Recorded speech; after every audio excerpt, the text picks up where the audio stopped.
তথ্য আছে শাহাবুদ্দিন চুপ্পুর কাছে, এমনকি 5ই আগস্টের পর শাহাবুদ্দিন চুপ্পুর সাথে তারেক রহমানের যখন যোগাযোগ সৃষ্টি হলো, কি নির্দেশনা এলো, কি পরামর্শ এলো তারেক রহমানের তরফে তার কাছ থেকে, তারেক রহমান এবং রাষ্ট্রপতি যে একই কথায় চলবেন, মানে তারেক রহমানের কথাই যে রাষ্ট্রপতি চলবেন, সেনাপ্রধান ওয়াকারুজ্জামান চলবেন, এমন একটা পরিস্থিতি কখন থেকে ঠিক হলো? সত্যিই কি তাদের যোগাযোগটা 5ই আগস্টের পর থেকেই শুরু হলো?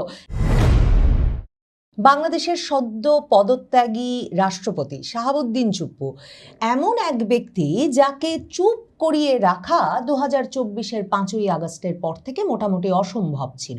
বঙ্গভবনের ভেতর দারুণ সুরক্ষায় যে রাষ্ট্রপতিরা থাকেন তারা সাধারণত একটা নীরব জীবনযাপন করেন। রাষ্ট্রপতি পদে থাকা অবস্থায় সাক্ষাৎকারের পর সাক্ষাৎকার দিচ্ছেন, কিংবা নানা জায়গায় টেলিফোন ধরে এমন সব মন্তব্য করছেন যেসব মন্তব্যের সূত্রে সাংবাদিকেরা ফেসবুক স্ট্যাটাস দিচ্ছেন, সাংবাদিকেরা খবর করছেন এবং বলছেন যে সরাসরি রাষ্ট্রপতির সঙ্গেই তাদের কথা হয়েছে।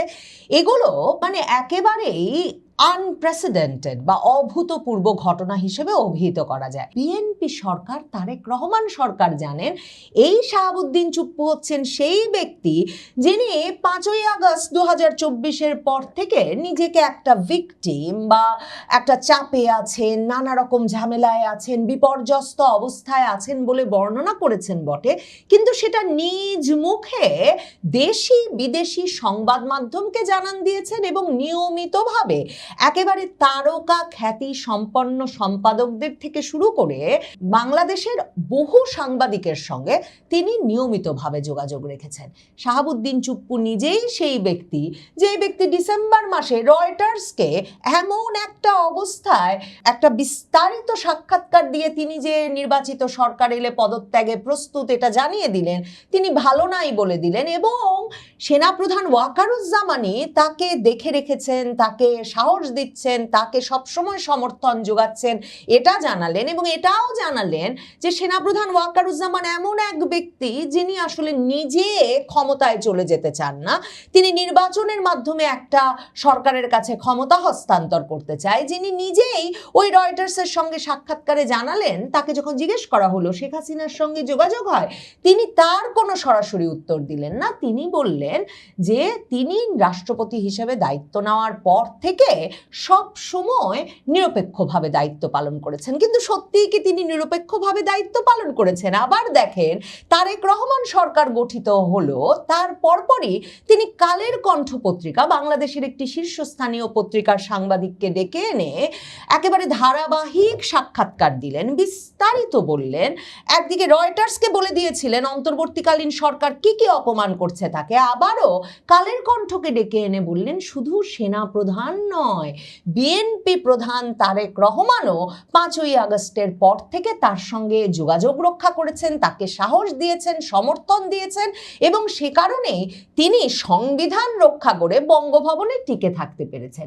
কাজেই এই শাহাবুদ্দিন চুপ্পু আসলে এত কিছু জানেন, এত রকম ঘটনা প্রবাহ তিনি 2024-এর 5ই আগস্টের পর থেকে দেখেছেন এবং এতভাবে সংবিধান রক্ষার নামে সংবিধান লঙ্ঘনের ঘটনা ঘটেছে এই 5ই আগস্টের পর থেকে যাবৎকালে যে শাহাবুদ্দিন চুপ্পু যদি দেশি বিদেশি সাংবাদিকদের কাছে মুখ খোলেন, মানে তাকে গ্রেফতার করতে একদল আসছে, এমন একটা পরিস্থিতিতেই যে তিনি কোনো প্রথিতযশা সম্পাদক থেকে শুরু করে বিদেশি কোনো সংবাদ মাধ্যম কিংবা দেশের কোনো শীর্ষস্থানীয় সাংবাদিককে ফোন তুলে এমন কোনো সাক্ষাৎকার দিয়ে দেবেন না যে সাক্ষাৎকার এরপর ফেসবুক স্ট্যাটাস থেকে শুরু করে বলেছেন জানা যাচ্ছে হয়ে থাকতে পারে বলে থেকে শুরু করে নানা জনের ভাষ্যে একেবারে ঘরে ঘরে কানে কানে ছড়িয়ে যাবে। শাহাবুদ্দিন চুপ্পুকে নিয়ে বিএনপির তারেক রহমানের ভয় সবচেয়ে বেশি এটা যে তিনি চুপ থাকবেন কিনা। কারণ দেখেন কি ভয়াবহ চাপের সময়ে 2024-এর 5ই আগস্টের পর যখন শাহাবুদ্দিন চুপ্পু নিজ চোখে দেখেছেন এই হাসনাত সার্জিসেরা সুপ্রিম কোর্টের সামনে দাঁড়িয়ে আন্দোলন করে রীতিমতো ডেডলাইন দিয়ে প্রধান বিচারপতি থেকে শুরু করে হাইকোর্ট বিভাগ, আপিল বিভাগের সব বিচারপতি পাল্টে ফেলেছেন। সকল সচিব পর্যায় থেকে শুরু করে সরকারের সর্বোচ্চ পর্যায় জেলা প্রশাসন, উপজেলা প্রশাসনের পর্যন্ত খলনলচে পাল্টে দিয়েছেন এই তরুণেরা। এমন অবস্থায় শাহাবুদ্দিন চুপ্পু বঙ্গভবনে বসে ডেকে আনলেন কিনা মানব জমিন সম্পাদক মতিউর রহমানকে, এবং এখন পর্যন্ত সংবিধানের যে কোনো প্রশ্ন ওঠাতে হলে যেই প্রশ্নটি পুরো এই 2024-এর 5ই আগস্ট থেকে এখনকার প্রক্রিয়া পর্যন্ত সবকিছুকে প্রশ্নবিদ্ধ করে ফেলতে পারে, সেই প্রশ্নটি, সেই মৌলিক তথ্যটি তিনি জাতির উদ্দেশ্যে জানিয়ে দিলেন। তিনি নিজেই মুখে 6ই আগস্ট 3 বাহিনী প্রধানের সামনে বসে বলেছিলেন যে প্রধানমন্ত্রী পদত্যাগ করেছেন, তিনি পদত্যাগপত্র গ্রহণ করেছেন, অথচ অক্টোবরে এসে মানব জমিন সম্পাদককে জানিয়ে দিলেন শেখ হাসিনার পদত্যাগপত্র তিনি তো পানই নাই। তিনি মন্ত্রী পরিষদ সচিব সেনাপ্রধান ওয়াকারুজ্জামানকে জিজ্ঞেস করেছেন কারো কাছে শেখ হাসিনার কোনো পদত্যাগপত্র নাই। ওই পদত্যাগপত্র না থাকলে সংসদ ভাঙা হয় কি করে? সংসদ ভেঙে দেওয়ার আসলে কি তখন কোনো উপায় ছিল না? আর ওই যে সুপ্রিম কোর্টের যে রেফারেন্সের ভিত্তিতে নাকি তিনি অন্তর্বর্তীকালীন সরকার গঠন করেছেন, সেটা গঠন করবার সাংবিধানিক ভিত্তি কোথায়? মানে সংবিধানের কোথাও এমন কোনো উপদেষ্টা পরিষদ গঠনের কোনো নিয়ম নীতি ছিল না। তার উপর সুপ্রিম কোর্টের রেফারেন্সের যে কথা তিনি বলছেন, সুপ্রিম কোর্টের মানে প্রধান বিচারপতি থেকে শুরু করে আপিল বিভাগের বিচারপতিদের বেশ কয়েকজন যে তখন সেনা হেফাজতে নিরাপদ আশ্রয় ছিলেন, পরে সেনাবাহিনীর তরফেই সে খবর প্রকাশ করা হলো। এখন ওয়াকারুজ্জামান এবং রাষ্ট্রপতি যদি এতই ঘনিষ্ঠভাবে সংবিধান রক্ষায়, স্থিতিশীলতা রক্ষায় কাজ করেন, তাহলে এসব তথ্যগুলো তারা জায়গা মতো ছেড়ে দিলেন কেন? প্রায় তারেক রহমান, প্রধানমন্ত্রী তারেক রহমান জানেন, বিএনপি জানে যে বড় অনেক তথ্য আছে শাহাবুদ্দিন চুপ্পুর কাছে। এমনকি 5ই আগস্টের পর শাহাবুদ্দিন চুপ্পুর সাথে তারেক রহমানের যখন যোগাযোগ সৃষ্টি হলো, কি নির্দেশনা এলো, কি পরামর্শ এলো তারেক রহমানের তরফে তার কাছ থেকে, তারেক রহমান এবং রাষ্ট্রপতি যে একই কথায় চলবেন, মানে তারেক রহমানের কথাই যে রাষ্ট্রপতি চলবেন, সেনাপ্রধান ওয়াকারুজ্জামান চলবেন, এমন একটা পরিস্থিতি কখন থেকে ঠিক হলো? সত্যিই কি তাদের যোগাযোগটা 5ই আগস্টের পর থেকেই শুরু হলো, নাকি বঙ্গভবনে এই শেখ হাসিনা বিরোধী, আওয়ামী লীগ বিরোধী রাজনৈতিক পক্ষগুলোর সঙ্গে যোগাযোগ এর আগে থেকেই সৃষ্টি হয়েছিল? এরপর বলেন তো, যে বারবার যখন হাসনাত, সার্জিস, নাহিদ ইসলামরা হুঙ্কার তুলে বলছেন, জামায়াতে ইসলামী বলছে যে নির্বাচনটাই মূল লক্ষ্য নয়, আগে সংস্কার করতে হবে, তখন এই আগে সংস্কার থেকে আগে নির্বাচনের পথে নিতে যে রাষ্ট্রপতিকে টিকিয়ে রাখতে হবে, সংবিধান টিকিয়ে রাখার নামে এই পুরো পরিস্থিতিটা তৈরি করতে কার পরামর্শে, কারা কারা কথা বলে এগুলো হলো? মানে রাষ্ট্রপতি কি সত্যি একা নিরিবিলি বসেছিলেন, নাকি একটার পর একটা ঘটনা যখন ঘটছিল, পদক্ষেপ যখন নেওয়া হচ্ছিল, তখন নিয়মিতভাবে তাদের মধ্যে আলোচনা হয়েছে? নিয়মিতভাবে তাদের মধ্যে যখন আলোচনা হয়েছে, তখন ইউনূস সরকার সম্পর্কে কি মনোভাব প্রকাশ করেছেন তারেক রহমান? তারেক রহমান কখন জানতে পারলেন যে তার মা মৃত্যুশয্যায়, তিনি দেশে আসতে পারবেন না, এটা জেনে দেশবাসীকে তো জানিয়ে দিয়েছিলেন যে দেশে আসাটা তার উপর নির্ভর করে না। কখন তিনি দেশে আসতে পারবেন সেটা নিশ্চিত হলো, এবং সেই গ্রিন সিগন্যাল পৌঁছে গেল রাষ্ট্রপতি সেনাপ্রধানের কাছে, নাকি সেনাপ্রধানের কাছ থেকেই সেই গ্রিন সিগন্যাল এসেছিল? এরকম এত এত প্রশ্ন আছে যেগুলোর অনেক কিছুর উত্তর খুব স্বাভাবিকভাবে একজন কেন্দ্রীয় চরিত্র হিসেবে, যিনি কিনা বঙ্গভবন ধরে রেখেছেন, সংবিধান ধরে রেখেছেন, শেষ পর্যন্ত নির্বাচনটা করিয়ে তারেক রহমান সরকারকে ক্ষমতায় আনতে, যেটা কিন্তু তিনি পদত্যাগপত্রে লিখেছেন যে তিনি সংবিধান রক্ষা করেছেন বলেই একটা নির্বাচন করে নির্বাচিত সরকারের হাতে ক্ষমতা দেওয়া গেছে।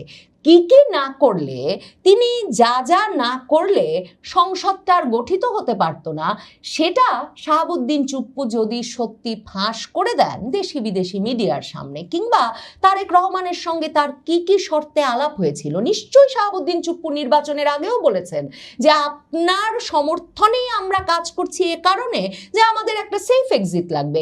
সেফ এক্সিটের আলাপটাই বা কখন প্রথম হয়ে গিয়েছিল? এসব কথা যদি সত্যি শাহাবুদ্দিন চুপ্পু বলে দেন, শাহাবুদ্দিন চুপ্পুকে একবার জেলে নিলে তার ভাগ্যে কি আছে? অন্তত জামিন যে নাই, সহজে মুক্তি যে নাই, সেটা পরিষ্কার। ইউনূস আমল থেকে ধরা পড়া সাবেক প্রধান বিচারপতি, সাবেক প্রধান নির্বাচন কমিশনার থেকে শুরু করে নানা পদে উচ্চ পদে থাকা ব্যক্তিবর্গের পরিণতিতে। কিন্তু শাহাবুদ্দিন চুপ্পু যে তারেক রহমান সরকারের মাসনাদটাকে প্রশ্নবিদ্ধ করে, আরও প্রশ্নবিদ্ধ করে তবে জেলে যাবেন যদি জেলে যেতে হয়, সেটা বিএনপি সরকার বোঝে। শাহাবুদ্দিন চুপ্পু 3টি শর্ত দিয়েছেন। প্রথমত, তাকে 3 মাস নয় 6 মাস রাষ্ট্রের সর্বোচ্চ নিরাপত্তা সুরক্ষা দিতে হবে। এসএসএফ, প্রেসিডেন্টস গার্ড রেজিমেন্ট সহ সকল নিরাপত্তা সুরক্ষা দিতে হবে। কারণ দেখেন, এই যে প্রেসিডেন্ট বঙ্গভবন থেকে বের হলেই তাকে ঝুলিয়ে দেওয়া হবে শুলে, এই যাদের রাজনীতি তারা কিন্তু রীতিমতো মানে এখনো জাতীয় নাগরিক পার্টি, মামুনুল হকের খেলাফত মজলিস সহ নানা দল এখনো বারবার বলছেন যে না না, পদত্যাগ করলে তো হবে না, গ্রেফতার করতে হবে, বিচারের মুখোমুখি করতে হবে। আমার দেশ পত্রিকা শিরোনাম করেছেন যে রাষ্ট্রপতি এখনো রাষ্ট্রীয় সুরক্ষার মধ্যে, যেন রাষ্ট্রীয় সুরক্ষায় না থাকলেই শাহাবুদ্দিন চুপ্পুকে এখন রাজপথে টেনে আনা যেত।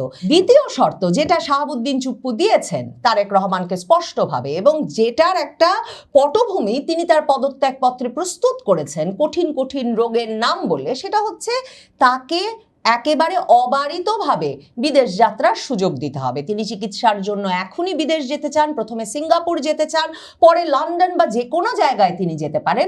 তার বিদেশ যাত্রায় কোনো বাধা সৃষ্টি করা যাবে না। ধারণা করা যায় যে খুব শিগগিরই যে কোনো দিন হঠাৎ জানা যাবে তার চলে যাওয়ার পরপর কিংবা তার চলে যাওয়ার ঠিক আগে আগে যে চিকিৎসার জন্য শাহাবুদ্দিন চুপ্পু সপরিবারে বিদেশ যাত্রা করেছেন। তৃতীয় যেই শর্তটি শাহাবুদ্দিন চুপ্পু সবচেয়ে গুরুত্বের সঙ্গে দিয়েছেন, সেটা হচ্ছে শুধু তার বিরুদ্ধে নয়, তার পরিবারেরও কোনো সদস্যের বিরুদ্ধে। তিনি রাষ্ট্রপতি থাকাকালে তো দায় মুক্তি পানই, তিনি রাষ্ট্রপতি থাকার আগে দুর্নীতি দমন কমিশনের কমিশনার হিসেবে কিংবা তার এসালম কানেকশন নিয়ে, মানে কোনো বিষয়ে তার বিরুদ্ধে কোনো ফৌজদারি বা দেওয়ানি মানে সিভিল বা ক্রিমিনাল কোনো মামলা আনা যাবে না। এই শর্ত 3টি তারেক রহমানকে সুস্পষ্টভাবে দিয়ে তারপর শাহাবুদ্দিন চুপ্পু পদত্যাগ করেছেন, এবং সে কারণেই যারা বিএনপি সরকারকে খুশি করতেই দ্রুত ট্রাইব্যুনালে ছুটে গেছেন এবং রাষ্ট্রপতি শাহাবুদ্দিন চুপ্পু, রাষ্ট্রপতি আব্দুল হামিদ দুজনের বিরুদ্ধেই মামলা ঠুকে দিয়েছেন, মানে অভিযোগ ঠুকে দিয়েছেন। এরা জুলাই কাণ্ড, শাপলা কাণ্ড, নানা রকম কর্মকাণ্ডের সঙ্গে জড়িত ছিলেন, উস্কানি দিয়েছেন, প্ররোচনা দিয়েছেন। সেই ট্রাইব্যুনালের মামলা কিংবা জুলাই হত্যা মামলায় পর্যন্ত শাহাবুদ্দিন চুপ্পুকে জড়িত করে কিন্তু থানায় গেছেন কেউ কেউ। এমনকি দুর্নীতি দমন কমিশনে তার এসালম কানেকশন নিয়ে, ইসলামী ব্যাংকের অনিয়ম কানেকশন নিয়ে তদন্ত শুরু হয়েছে। এসব খবর পত্রপত্রিকায় বেরোচ্ছে বটে, কিন্তু স্বরাষ্ট্রমন্ত্রী সালাউদ্দিন আহমেদ বলছেন সরকার এখন পর্যন্ত সাবেক রাষ্ট্রপতি শাহাবুদ্দিন চুপ্পুকে গ্রেফতার করার মতো কিছু পায় নাই, এবং এই যে ভারপ্রাপ্ত রাষ্ট্রপতি হয়েছেন যিনি হাফিজউদ্দিন আহমেদ, তিনি বলেছেন যে তিনি আগের সরকারের আমলে, স্বৈরাচারী সরকারের আমলে নিযুক্ত ছিলেন বটে, কিন্তু তিনি তো আমাদেরই এতদিন ধরে সমর্থন দিয়ে এসেছেন। কি কি পরিস্থিতিতে কোন কোন পরামর্শ মেনে রাষ্ট্রপতি পদে থাকা শাহাবুদ্দিন চুপ্পু বিএনপিকে নির্বাচনে জিতিয়ে আনতে কাজ করেছেন, সেটা বিএনপি প্রধান তারেক রহমান জানেন। বিএনপি প্রধান তারেক রহমান জানেন যে এরই মধ্যে জামায়াতে ইসলামী জাতীয় নাগরিক পার্টি স্পষ্টভাবেই বলে যে ইউনূস সরকার তাদের সঙ্গে বেইমানি করেছে। এই বিএনপিকে ক্ষমতায় আনতে তারা ভোট কারচুপি জালিয়াতিরও আশ্রয় নিয়েছে, কারণ অন্তর্বর্তীকালীন সরকারেরই এক উপদেষ্টা সৈয়দা রিজওয়ানা হাসান তো সংবাদ মাধ্যমে সাক্ষাৎকার দিয়েই বলেছেন যে তারা জামাতকে ঠেকিয়ে বিএনপিকে ক্ষমতায় আনতে সক্রিয় ভূমিকা পালন করেছেন। এই পরিস্থিতিতে সে খবরে আরো বাতাস দিতে যাতে শাহাবুদ্দিন চুপ্পু কোনো ভূমিকা না রাখেন এবং রাজপথের বিরোধী দল জামাত, জাতীয় নাগরিক পার্টি, খেলাফত মজলিস এদেরকে খেপিয়ে না তোলেন, সেজন্যই তারেক রহমান আর শাহাবুদ্দিন চুপ্পুর বোঝাপড়া হয়ে গেছে। শাহাবুদ্দিন চুপ্পুকে খুব শিগগিরই বিদেশ যেতে দেওয়া হবে সপরিবারের চিকিৎসার স্বার্থে। তবে বিএনপি আর তারেক রহমানের সমালোচনা আছে।